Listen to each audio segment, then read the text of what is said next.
这是我10块钱买回来的一个椰子，平时呢我都是直接打开喝的，但是今天懒妹儿将里面塞进一只鸡做椰子鸡吃，配上秘制的酱汁，真的很好吃。一起来看看怎么做的吧。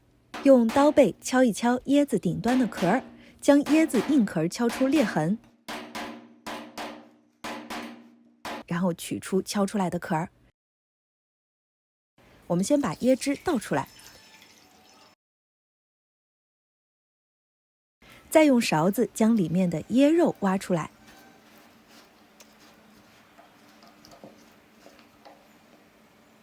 用刀剔除表面的褐色部分，把椰子肉切成小条备用。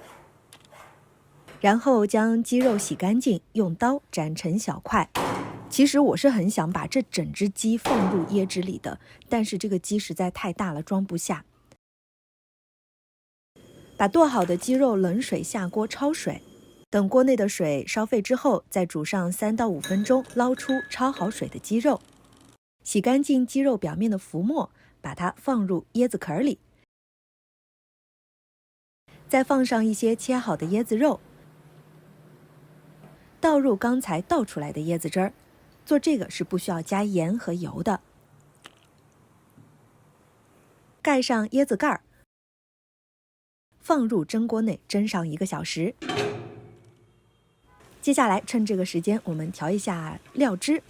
碗内放入香菜、小米椒和青线椒，挤入一些柠檬汁，倒入生抽，加一点白糖调味，搅拌均匀。最后加入蒜末，拌匀。